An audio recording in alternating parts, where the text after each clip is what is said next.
Good morning, everyone. Today in the house, we have an athlete. I'm super excited because I've always wondered, how do athletes in Singapore survive and then thrive? But yes, the gentleman in the house is definitely at the top of the game within the region.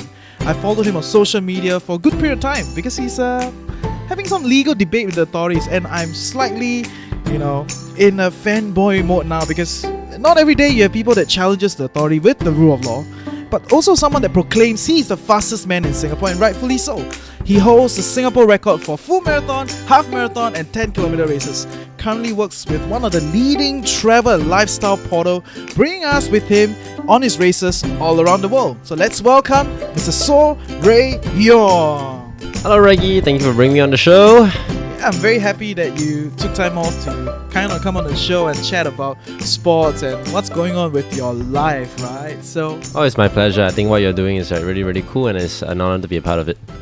Cool stuff. So I'm sure, everyone knows that you are at the top of the game within the region, or at least most people know lah, huh? Well, I guess debatable. Like top, there are various ways to measure top. I think in that sense, winning the Southeast Asian Games 2 times kind of puts me in that realm of debate. But it's also, they have guys who have run faster than me in other races before. It's just that when it came to the big day, I was able to perform twice. So I think that stakes a big claim. But there's just a lot of ways to measure 2 marathoners, right? Every time we race, I might beat you. But then when you go out and race in any marathon in the world, you might run a time faster than what I can ever achieve. So there's just so many different metrics. And then some might do better on hilly races, some might do better in hot and humid races, some might do better in perfect conditions. So there's just a lot of factors. Fair, but 1 time is a anomaly, right? 2 time is a pattern. I have to say so, yeah. Yeah, Because it's right. When I won the first time, Singaporeans don't really win at SEA Games Marathon, right? So when I won, then it was in Singapore as well. So people were, yeah, exactly. So people were happy, but at the same time it was maybe it was a fluke because we hosted the race, and then I was familiar with the course, whatever you want to say. But to go over to Malaysia and do it over there in the Lions Den, that was a good backup to the claim lah. So has Malaysia always been the winning guys in the game? No, actually Singapore and Malaysia have been quite weak at marathon. It's usually Thailand, Indonesia, Philippines. Yeah, these will be the 3 powerhouses when it comes to marathon running. Last year, 2019, an Indonesian guy who finished second in 2017, he won it. And then second was Thailand and third was Malaysia. So, yeah, Malaysians are coming up. But in general, I would say it's Philippines, Indonesia and Thailand lah. These are the big 3. That's cool. So, being the fastest guy in Singapore, I think many people will be curious, how do you actually get there, or maybe how do you even start? What got you into this sport? Well, I would say that when I was a kid, when I say kid, I mean 10, 11 years old, that kind of age. I was running around playing void deck soccer like anyone else block in catching. Singapore. Yeah, that as well. But I guess block catching was more younger, really primary 1 kind of thing lah. Then when I grew up, primary 4, primary 5, yes, still played the catching, that kind of stuff, but it was also more once I got into football, that was kind of what I did more and more. So football was something that every young kid in Singapore dreams of playing, right? You want to play for your school, then you want to play for Singapore, that kind of stuff. Everyone wants to be a Beckham, right, back then? Yeah, no, exactly. Your Beckham, your Michael Owen, your Raul. That was the era. Yeah, exactly. So, that was the situation. I did go to a secondary school that didn't have a football team, so the football journey kind of ended there. Yeah, right away. No more dream. Actually, quite a lot of schools do this because they know if you have a football team, then all the sporting talent just wants to go into football. But once you don't have a football team, then the talent kind of has a chance to go into other sports. So track, water polo, basketball, and honestly, some of these football is like 1 medal, but if they can send you into track, there's so many medals on offer at track. So I think at the end of the day, it's a numbers game for some of these schools. Yeah, I did go to Chinese high school when I was in Sec 1. Realistically speaking, Chinese high school is not going to win a football championship. Yeah, it's usually. I would say that. Okay, so there's this whole stereotype, right, about how like Malays are better at football. Exactly why I'm laughing. Yeah. So I'm trying to approach this from the angle that's not so cannot be construed as racist lah. Yeah. But you know, like Malays are construed as better at football, and technically they are. Like there's no debating that. Technically, the average Malay is going to be better than the average Chinese football player. I think it's because they play a lot more when they're in primary school. You know, Chinese while they are studying like or being sent for tuition classes, the Malays are playing football, right? So the pulling, the ball, passing to your teammates, dribbling, all these kind of technical skills are best cultivated from a young age because it's muscle memory. Right? You know, like if you and me were to go out and like try and learn football now, we will learn a lot slower as compared to like players who have been kicking the ball since they were like 5, 6, 7. Yeah, I'll be lucky to be on the bench. But yeah, no, I think that's the line of reasoning I'm coming from. And if you study like the best football teams in the world, like Barcelona, they have kids like dribbling and playing from the time they're like 5, 6, 7, and then at 13 years old, their positioning and their passing is like world class. You can see I watched this video recently. It's very, very amazing. Yeah, so I think that's one thing. So I think the school felt like rather than send a team and go in and get whacked by the powerhouses, well, how about we focus on other sports lah? So that's where I mean, Chinese High has money. They hire coaches. They hire. There's good school facilities to practice. Throws, jumps, sprints, and even distance running. So I think that's a competitive advantage lah that you don't necessarily get. So right from the start, when you joined Hwa Chong, you were already doing distance running? Well, I got drafted into distance running. So there's a CCA trials, right? So I got drafted into it from the CCA trials lah. Yeah. I did that. Despite going the wrong way, seems to be a pattern here, right? But yeah, because it was like not very well marked out lah. The route was just like, let's run this 1.2k loop around school, and then I was in front. Next guy was quite far behind, so we were supposed to exit the school, run along the sidewalk, and then come back into school and then come back, right? But I was thinking why would they want us to run out of school? So rather than exit the gate, I turned and ran like within the school, but like parallel to the road we were supposed to run on through. Like it was like quite a rough area lah. Like I was thinking, like this cross country trials, right? Maybe it's supposed to be actually like cross country. Simulate. But then they were like, come back. I come back, turn around, came back. There were like 4 or 5 people who took me already, so I overtake one by one. Eventually finished second, but it was a cool first experience at racing. And then after that the coach was like, okay, we want this guy. He finished. He turned the wrong way, but he still got second. So it's like accidentally you went the wrong side, and then you got into the team because you got second as a result. If you think about it, I just turned a bit too early lah. Then had to come back and then go the whole thing because you managed to catch up. Do your thing. Yeah. Okay. Then after that, what happened? Do you like win medals? Right from like secondary school days or within school competitions? I was always like second, third, the kind of position. Like within the team in my batch, I was always like second. When we went on to Sec 2, then I became the best in my batch, and I placed like 6th at nationals in the cross country. As a Sec 1 bar, I was only like 50th lah in cross country. Because you are competing against the Sec 2s as well. So at that age, 1 year is a lot of difference. Okay. Especially if you have been training for 1 year versus you haven't been training. So I would say that when I was in Sec 1, I was only 50th in my first nationals cross country. It's not too bad, right? Think about it. Not too bad lah, but there are 49 people who are better than you lah. Most of them were Sec 2s lah. I mean, they had a year to train. Yeah, but there were a few Sec 1 guys in front of me as well. Okay. Then when I went to Sec 2, I finished 6th. And then when I was in Sec 3, I finished 6th again, competing against the Sec 4s. And then when I was in Sec 4, I finished 4th. And then in J1 and J2, I was first each year. So it was like a gradual climbing up lah. So you only started becoming like taking this seriously at JC or? I would say JC.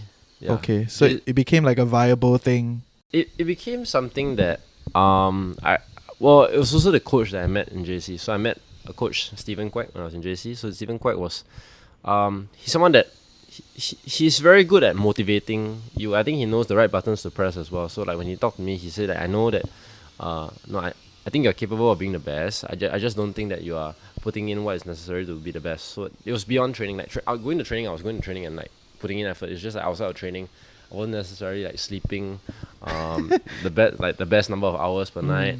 I wasn't exactly eating the best food.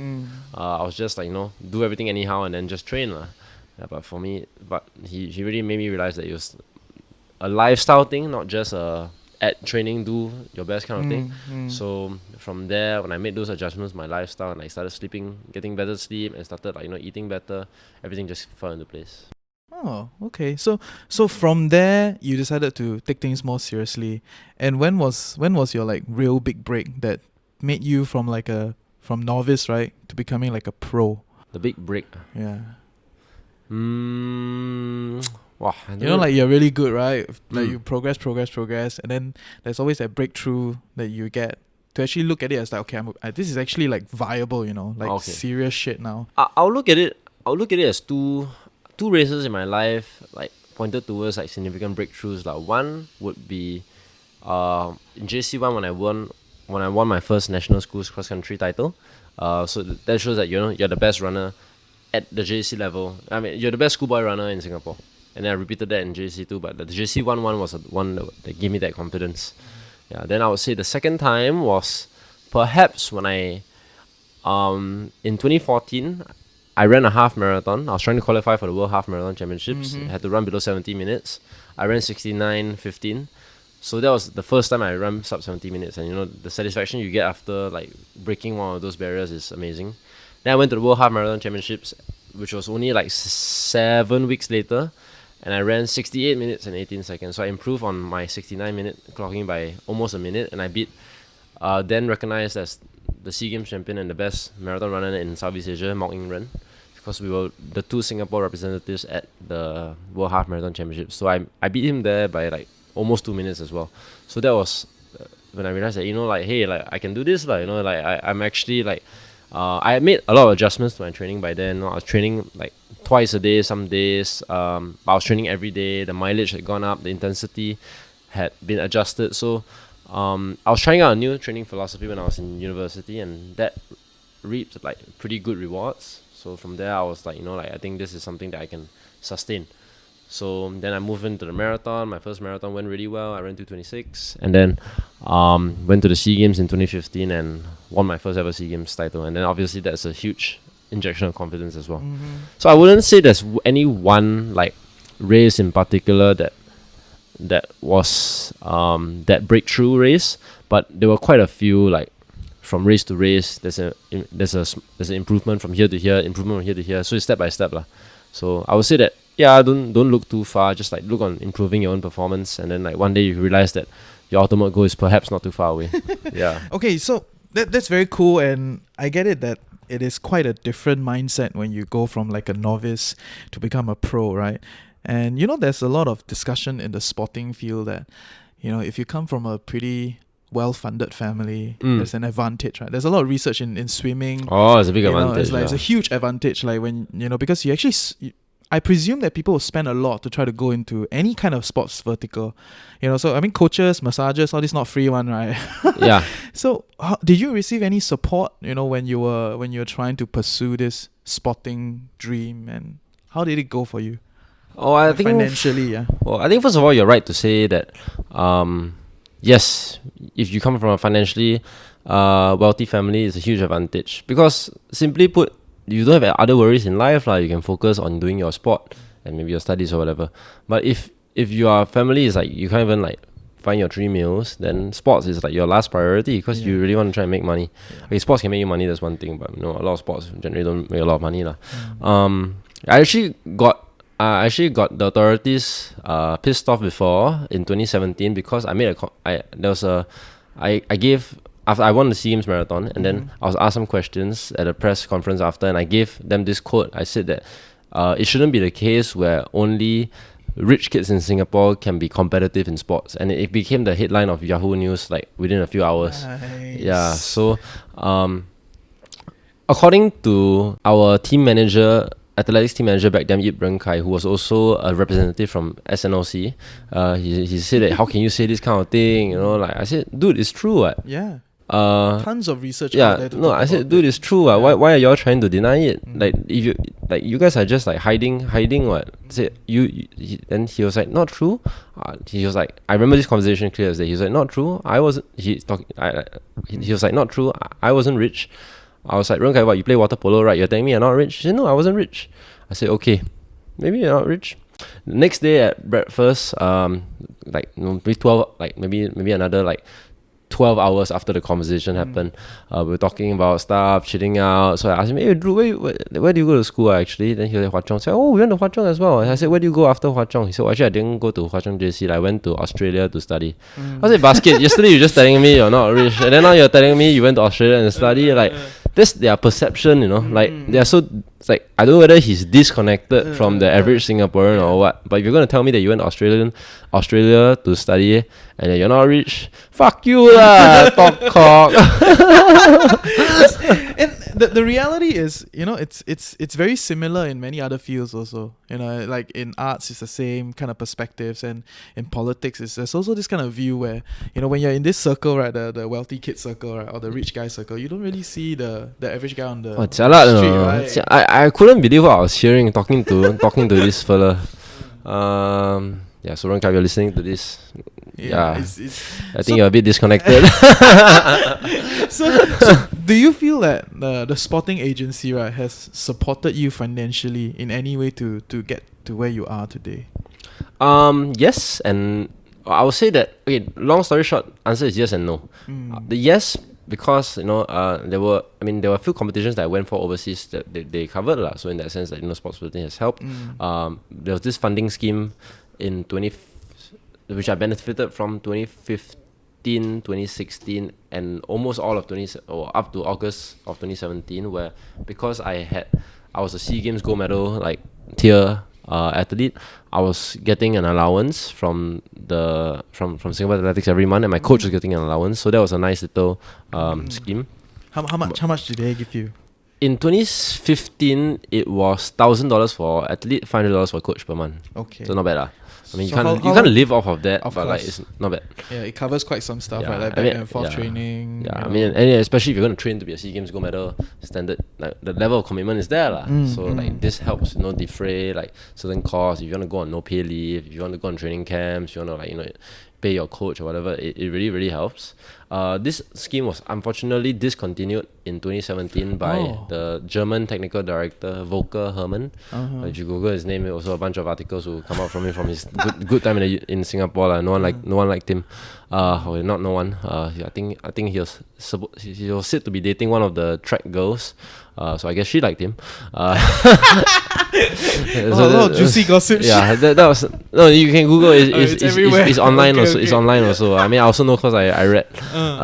And in some ways I observed, but but yeah. So that was Mr. Volker Hermann for you, discontinuing the allowance going to coaches and athletes, and yeah. So unfortunately that hasn't been a thing since the 2017 SEA Games. So I think basically after the 2017 SEA Games, I haven't had any much support whatsoever with regards to this. Well, I mean, I think I'm supposed to receive $2,000 for breaking the 2 national records last year. $1,000 of which will go to me and $1,000 will go to my coach, but I haven't received that yet. So still waiting on that. Oh, really? Yeah. So okay. I mean, pardon me, right? But you break the national record and they only give you 1,000, and they still delay the payment. It's 500 for athlete, 500 for coach. Okay. Yeah. For each Yeah. record. And they still delay the payment, so I don't know what the hell they're taking so long. Yeah. Is it common? Like delayed payment from the sporting agencies? Previously, I don't recall it taking so long lah. Well, for the rest of the athletes, it was delayed. So I think they paid everyone together at the start of January this year, but I couldn't make it for the ceremony because they put it at 7:30 p.m. on a weekday night, which means that I had training. So I told them to bank it into me, but they haven't done so yet lah. So I've been chasing it for it. They told me they'll do it soon. So and you train every day, right? I remember you Yeah, told me. yeah. Like we were trying to get a call, like pre-interview call, and it was like, I need to reschedule, I need to train. yeah. So Yeah. how does your training schedule look like?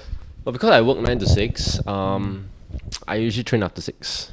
After 6. Yeah, and then if the training session in the evening is not too demanding, I can get up early enough to do a short jog before going to work the next day. Can you give us some perspective? What is not too demanding? Basically, what about like top tier? So okay, I would say that if I ran 16k tonight, that's a easy day.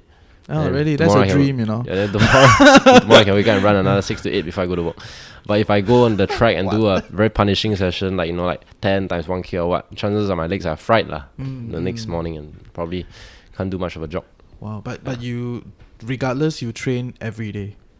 Yes, train every day. Yeah, well, like today might be my first. Depending on how I feel after the podcast, I might go for a short jog. I might just call it good. But yeah, I usually train most days every day. That is some commitment to the sport, yeah. Yeah. And you shared with me prior, right? Like, to get respectable funding, right? Like funding that actually makes sense. You know, you only really get it when it comes to an athlete at the top of the game. You know, and how do you then feel like, you know, the association or the sporting government can like support you better in this process? You know, like maybe we start with like, when do you first get your sponsorships? You know, like who sponsors you, and you know, shout out to your sponsors, and you know, how does that work? Okay, I think I can't exactly remember the timeline, but so I'll consider it a tie between my first two big sponsors. Or okay, actually no. Okay, my first big contract was signed. First big like cash sponsorship was signed with Yo's to endorse H2O. Chrysanthemum tea. Oh no, H2O, the sporting drink. Okay, Yeah, H2O. yeah. They did send me some chrysanthemum tea. When you but say Yo's, right, the only thing that I think of is Chrysanthemum chrysanthemum tea, tea. yeah. But okay, H2O, yes. What Yes. happened with H2O? Do you need to like film an ad or? I had to film it. I had to photo shoot. Using my face on like the MRTs and that kind of stuff. So that was kind of cool. Like, they're very into like traditional advertising. When was that? Like 2016. 2016. So are you still on contractual terms with them, or? No, I'm in F.I.R.E now. So I Okay. worked with Yo's for 3 years, and then after that, I think the marketing director left, and they had a bit of like change in direction. And so for me, I just moved on and I started working with F.I.R.E lah. Yeah. So So how much did Yo's pay you? Yo's first year was actually 30 grand a year. Oh, that's not too bad, right? Yeah, so it was 30 for the first year, 20 per second year, 10 for the third year lah. But you know, it was a bit shaky already. Like you could tell that because the marketing content wise, we were moving more into social media marketing. Okay. And Yo's on their end, very sad to say, they weren't very like There yet. they weren't quite there yet with the social media advertising. So like very traditional. the kind of content, like, so I think traditional content putting up, they're very, very strong at that. But you know, like working together to come up with like social media posts was quite hard lah, because you know they want me to like write this and that in the post, but then I'm like, no, like this sounds too much like a hard sell ad. Like it doesn't work on social media. Like people are not gonna follow me to see ads, you see. So you cannot keep doing this. You keep doing this, you know, like you're gonna lose me. You like people You're are gonna gonna hurt tune me out. also, right? Yeah, you're gonna hurt like the reach I get, so all that kind of stuff lah. So it's not good to do hard sell stuff on social media. Yeah, I mean you can compare like. You go on social media, you compare Yo's and F.I.R.E, the kind of content they put up, who has a stronger following and whose content does better. You can tell. I think the name already can tell the difference. Yo's. By the way, guys, I'm drinking F.I.R.E now, so indirectly F.I.R.E sponsoring us. yeah, sponsoring our hydration for this podcast since it's a hot day. So then, what is the terms with F.I.R.E? Can you share? Like, I think this one better to share when it's over. Like, you know, Yo's I wouldn't talk about it until it's over lah, because there's always like this like confidentiality clause in the agreement. Is it like in all the sponsorship agreement, there's always this confidentiality, NDA kind of stuff? I know for sure there was one with Yo's, and for sure there was one with A6. I didn't the F.I.R.E one. I'm not sure whether there's one in the F.I.R.E one. I'm gonna assume is the case until otherwise.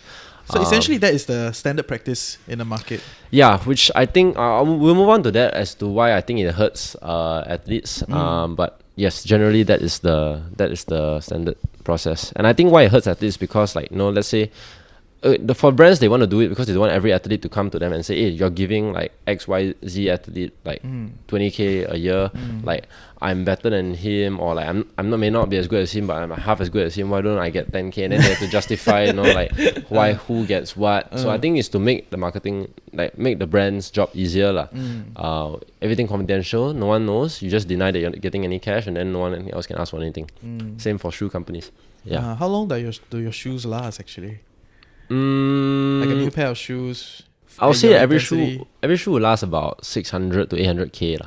So assuming I wore the same pair of shoes every day, it will last like one month lah. You run close to 20K a day. Yeah, exactly. So it will last like 1 month, 1 month plus. Okay. If you use the same shoe every day, but obviously I don't use the same shoe every day. I rotate, so to preserve the life of each shoe. And so Asics was the first one that gave you the shoes, the gears, and cash. In terms of like shoe companies, yes. Okay. So yes. Is it not common for shoe companies to give cash or? Not in Singapore lah. Oh, not really? in Southeast Asia. Not in Southeast Asia. I think I had the opportunity. I had the opportunity. Really like very big shout out to the brand who I think they wanted to expand in Singapore back in 2016, so I just came along at the right time. They invested in me, so hopefully I've came through on the investment and more. And I think in most ways I have in terms of performances lah, in terms of public outreach. Hopefully that's the case as well. So this is actually the final year of the contract. Okay. Yeah, so it was 5 years. That means 1 year later when I talk to you, you can tell me the details already. Maybe, yeah, depending on whether they renew. So Yeah. you talk about secrecy and why is it challenging for athletes, right? Maybe we can talk a little bit more about that. So here's the thing, if you go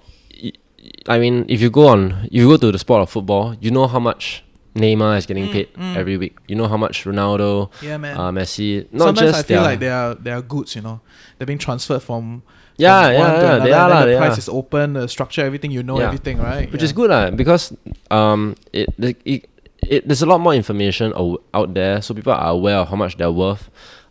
In track and in sport like track and field, there's a lot of confidentiality clauses written into the contract for even world class athletes. So like, for example, you don't know how much. Let me think. Do you know how much Usain Bolt gets paid? I never quite googled that. I estimated it's 2 million from Puma per year. But okay, yeah, like exactly. You don't know how much like Mo Farah is getting paid per year by Nike to endorse their products. So that's something that I think, because there's no information out there available, people don't know how much they're worth. So people tend to accept deals that are lower than the market rate, or they may accept stuff for free basically. So yeah, that's definitely an issue in my opinion. Yeah, and in Singapore you have the situation where we have a lot of like wannabe athletes lah. So the athletes who are not very good, but they love posting on social media. They want to feel like endorsed. So when a company comes to them and like, we give you like 1 t-shirt and 2 shoes, we sponsor you, can you like post for us? They're like, yes please. Then there's this fella like posting like 10 times a day, like wearing the shoes and the shirt, and like look, everyone look at me, I'm sponsored. So to them it's like a validation of their self-worth lah. Which is really annoying, because like it actually like devalues the athletes in general, because the next guy who comes along, right, they get benchmarked, right, from the brand's benchmark from the market spoiler lah. I mean, you do this kind of thing, you're not helping yourself. Like people give you like one t-shirt and 2 shoes, and you go and post until like that. You're not helping yourself. You're hurting everyone in general, right? And you're hurting yourself as well, because you become cheap. No one is ever gonna pay you shit once you do that. Like you become a prostitute lah. That's the blunt way of putting it. And so, where do you see this going then? Like, you believe that people should talk more about their sponsorship numbers, or do you feel that when you negotiate with your sponsors, we should remove NDA, we should talk about things, Because I personally come from the ground that we should have, little secrecy about even our pay structure. At work, like people don't talk. It's not just sponsorship numbers, right? Like at work, nobody talk about their pay. Every time I ask my friend, "Hey, how much actually are you paid?" And everybody give me the face, Like, I know. Yeah, in general, I feel that we should liberalize information. We should let more people, so that each of us, we have our benchmark, and we don't get like what you say, don't get underpaid lah, don't get cheated lah, right? So but again, like it's not in the interest of companies to allow this, because they want to pay employees as little as possible, right? Like Yeah. it's in our interest. Yeah. It's not in the company's interest. Yes. So, but then the companies are the ones who offer the contract. So if they include a confidentiality clause to protect themselves, then what are you gonna do? Are you gonna like negotiate it out of your contract? Can't quite do that lah. And I think also in a lot of companies is to avoid like company politics, because like at the Smart Local, this one I can share. My boss, our CEO, tells me and tells everyone that your pay is secret. Like if I catch anyone talking about your pay, you can be fired for it. Because really? Yeah, because it's like kind of like it can cause company politics lah. Yeah. Because like, why is this guy getting paid more than this guy? Why is this guy getting paid more than me? And then a lot of jealousy. Why does this guy have more leave than me? Whatever the case might be lah. So all the benefits and the numbers, everything, no one knows each other's. Not supposed to know lah. Not supposed to know. I mean, like, of course you have friends, and then after a while, I'm sure people talk. Yeah. But it's not something it's something that's frowned upon by the CEO for sure. So actually, you also don't support this kind of secrecy. I was thinking more along the lines of at the athletics lah. I mean, I think it's definitely not in the favor of athletes. Same thing. Actually, there are a lot of like parallels between sports and life, right? So you draw those parallels. Athletes are the employees, sponsors are the employers, and then employees in the work setting. Yeah. So the whole secrecy thing, I think, doesn't benefit employees, but it benefits the employers. Yeah. So I mean, that's the situation. So that is the current situation. Yeah, And I don't think you're gonna change it. How are you gonna change it? Are you gonna negotiate with all employers not to have a secrecy clause? I don't know, man. Yeah. But it sounds like, it is that kind of like questions that nobody really has an answer to yet. Like some people view that this is how it is. Some people view that the other way is better. Secrecy makes it easier. Or I personally come from the. I don't think it makes anything easier. It makes it easier for the company, like I said. Yeah, fair. But I personally come from like the grounds of liberalizing information. So more people know, and then we can talk about things. And I'm not very concerned if anybody comes in front of me and asks, "Hey, why is this guy being paid more?" In fact, I would love that conversation. And talk about, because there's some companies, okay, the Angmo always like to like do new things, right? So so there's some companies in the West that they actually publicly they have a billboard in their office like, this is how much you are paid. This is how much the next person is paid, and all the way until the CEO level. Wow. So that's quite cool, because then you can always have an open conversation. It's like, why am I benchmarked on this person? Yeah. And because everyone is open, you can see everybody's role in a company and how much are they contributing. So personally, I stand by that. I think it's pretty cool. It makes it easier like don't need to hide. Yeah. It's like, I know in football it's not hidden at all like I said, you can Google how much. Anyone at Liverpool, you can see at Liverpool, for example, I know Mo Salah is being paid 3 times as much as someone like Alexander-Arnold, even though they're both first team starters. Maybe it's how much you negotiate your salary also lah. Mo Salah's a striker. Strikers get paid more, that kind of thing. But you also have that situation where I think basket, if you are Trent Alexander-Arnold, I know 55. I think he's paid 55-60 grand a week. That's a very, very good deal. But then you're doing exactly the same thing as the guy next to you, and he's getting paid 3 times as much. Maybe not exactly the same, playing different positions and everything. But yeah, you know what I mean. I get it. And to me, I just find it uncomfortable to. Okay, one thing is I definitely will find it uncomfortable if my pay is released up in the board, right, and there's a drastic difference with someone else that is doing the same thing.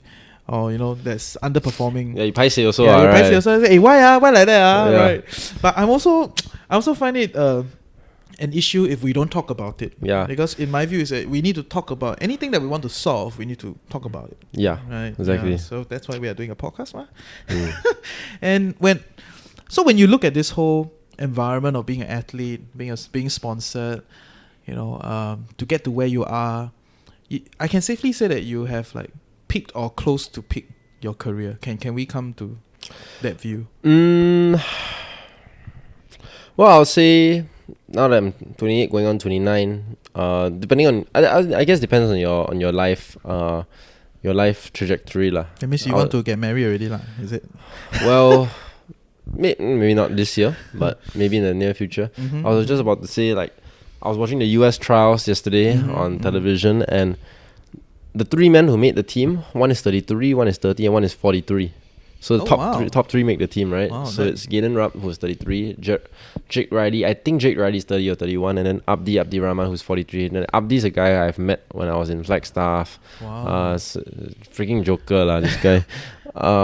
Every time you see him, he's laughing, he's talking rubbish, but he's training. He's out there training, doing a lot, training pretty much every day. Work, yeah. And then he struggled with injuries, age, and all that kind of thing. But yesterday he beat all the younger guys and got third. And he's 43 years old. He's the oldest guy to make a US Olympic marathon team. Exactly. I was just about to say, is 43 like a super anomaly in the It's a super anomaly. What is the average number that people usually represent their country at? Okay, so like the previous Olympic team in 2016, America was represented by Galen Rupp, who was 29 back then. Jared Watt, who was 27 back then.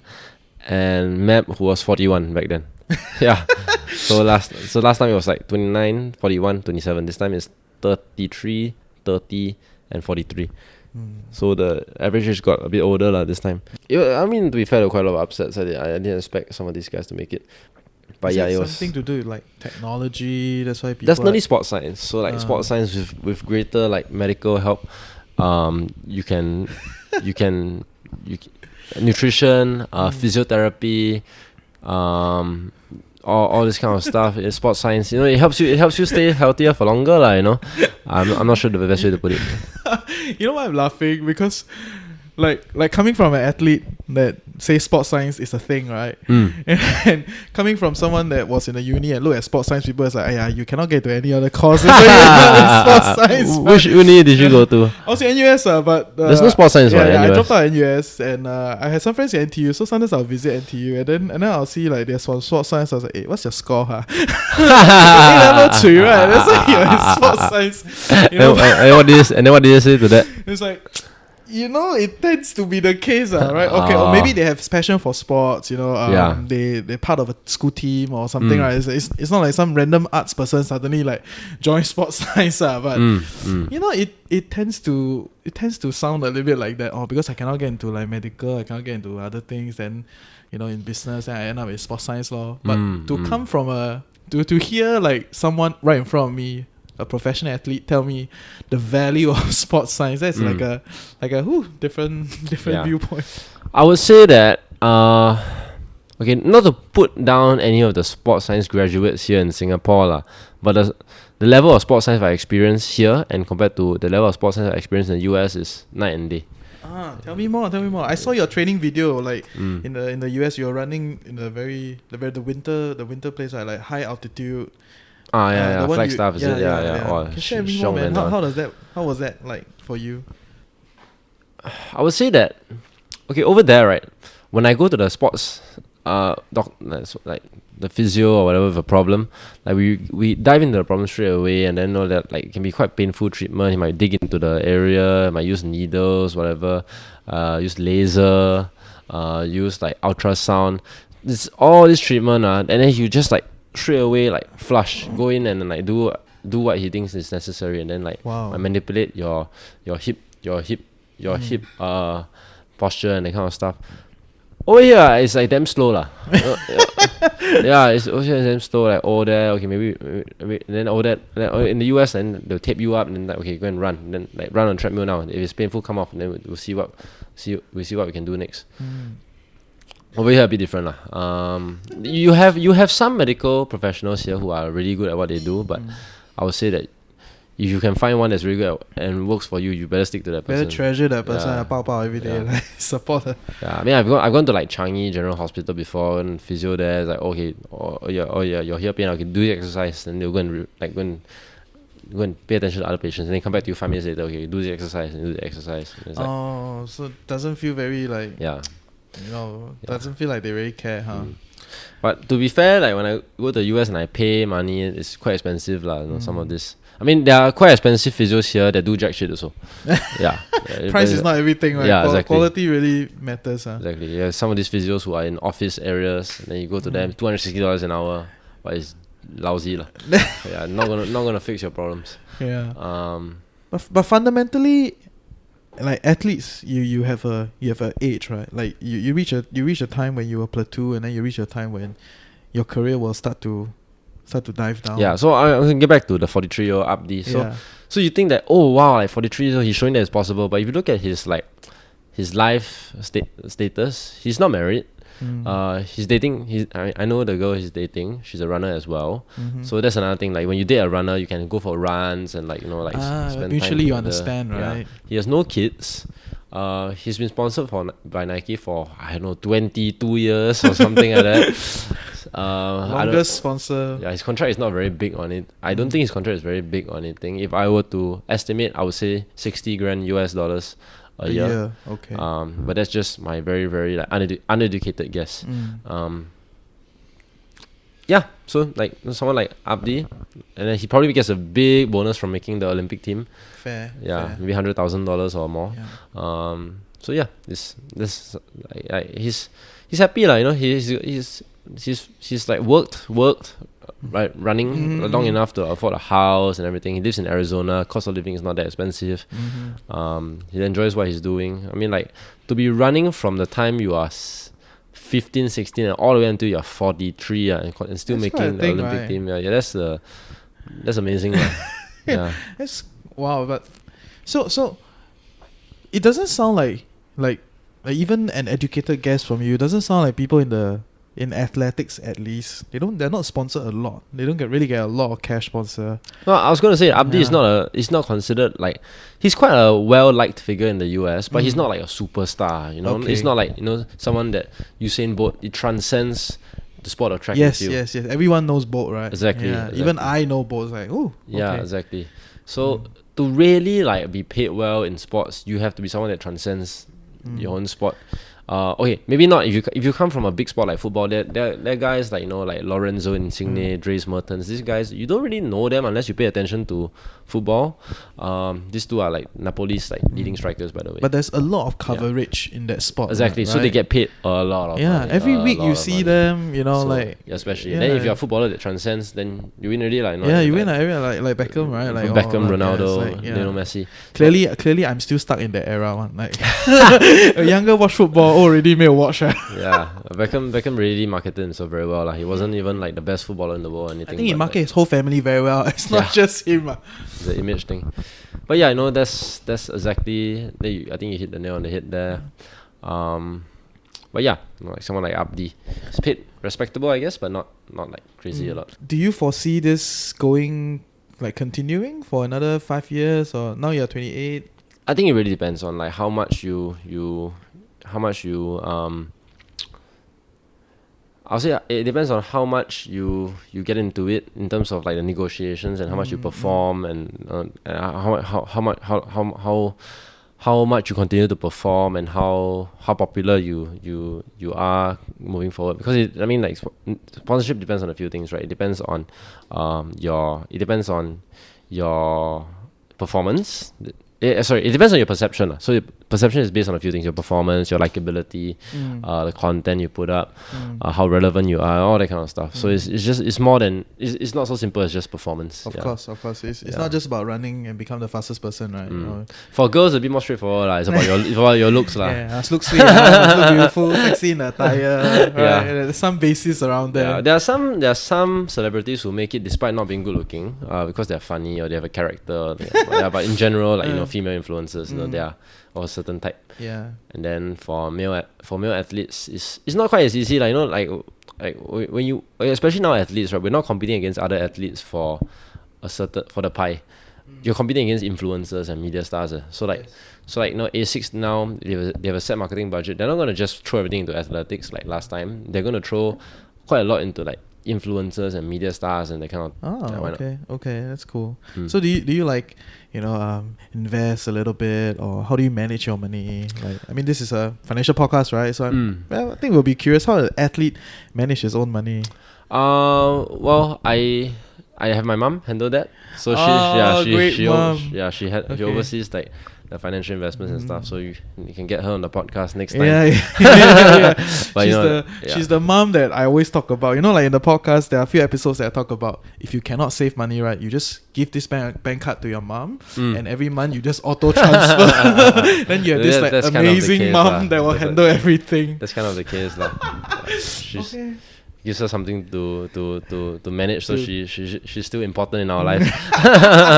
So essentially, like finance is not huge in your life. You just kind of like your mom does everything, and you know that's kind of where it goes. I mean, as when you have questions, you go in and ask lah. But by and large, she's like the financial manager. Cause I think it takes a lot of time and energy and effort to monitor and that kind of stuff. So if you can afford to not do it, then more time for other stuff, you know. Then if someone that's listening or someone younger wants to double down to become like an athlete like yourself, you know, like before we end the podcast, like, do you have some advice for these people, or some, you know, like, would you talk them against becoming an athlete? You know, some people in a certain industry, they'll tell people like, hey, just don't join this thing, you know.